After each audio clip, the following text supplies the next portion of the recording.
In my first year at university, I got one of the lowest marks in my year in my exams. By my final year, I got one of the top marks. How did I make such huge mistakes in my first year exams, and what did I do to turn it around for my final year? Well, let's find out. 1. Low leverage work. What is leverage?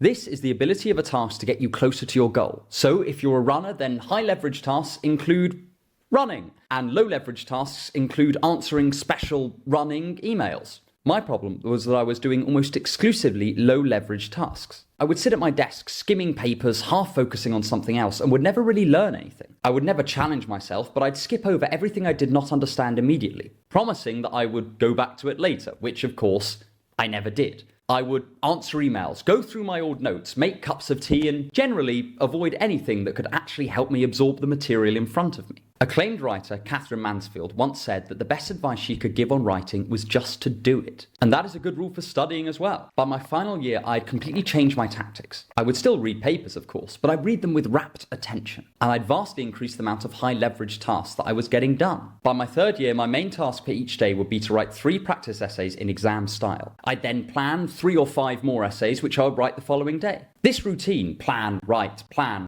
mimics what I would actually be doing in the exam. So the task was very high leverage. It got me much closer to my goal, which was to write a series of exceptional exam essays. 2. Rote memorization. Remember the best action scene from a film you've ever watched. I bet it was vivid, engaging, graphic, and thrilling. As a result, it would have stuck in your head like superglue. Imagine instead that the scene was replaced by somebody reading a description of the scene in a dull tone of voice. You probably wouldn't remember a single bit of it. This is the difference between rote memorization and memory palace memorization. In my first year, I followed classic study advice. I would write what I wanted to learn on flashcards and use spaced repetitions to try and recall them over time. This might have worked for somebody a bit more attentive than me, but as I said earlier, my focus was complete trash. So basically, nothing went in. Each time I would test myself, I'd see only a tiny improvement in my recall. So I went into the exam with essentially a bunch of wasted hours under my belt and nothing to show for it. By my third year, I had completely changed my tactic. I used a memory palace technique I've been refining to create vivid images and place them in a layout of my house where I could easily recall them in my mind's eye. For each piece of information I had to remember, there would be an elaborate image to go with it. And just like a good action scene, this would stick in my mind and would not leave. It's been 2 years since I sat those exams, and I can still remember a lot of what I learned for them.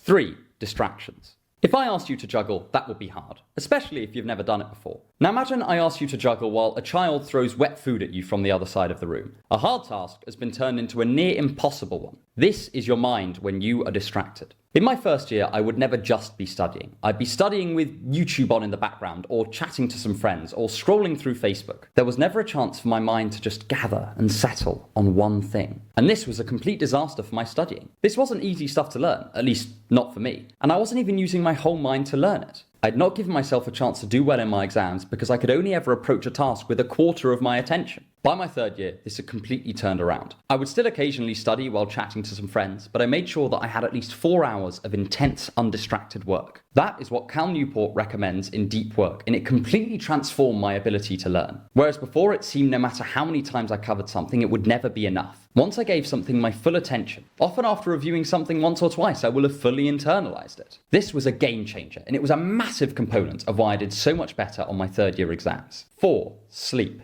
I basically did not sleep during my first year exam period. I was performing so poorly in my study sessions that I felt I had not earned the luxury of a good night's rest. As a result, I was permanently tired and lethargic. I'd spend a lot of the day procrastinating because I had no willpower left to work, which only meant I punished myself by staying up late to catch up on what I should have been doing during the day. When I was studying, I was sluggish and drained, and there was no hope of any information penetrating the fog of my exhaustion. By third year, I recognized that sleep was a huge component of learning. If we don't sleep, then we're not in a fit state for studying. And when we sleep, the brain gets a chance to move memories from short-term storage to long-term, which is exactly what we want when we're revising. Even on days where I only got a fraction of what I wanted to get done completed, I would go to bed and allow myself at least 8 hours of sleep, so that the next day I could attack my work fresh. And whatever I had learnt during the day was consolidated while I rested. 5.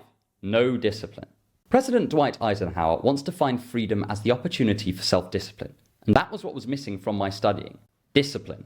I did not get up at a consistent time, start work at a consistent time, or stop at a consistent time. I would continually procrastinate because I did not have the discipline to make myself sit at my desk and just work. I knew I should be doing higher leverage tasks instead of skimming papers that I did not understand, but I didn't have the discipline to follow that through.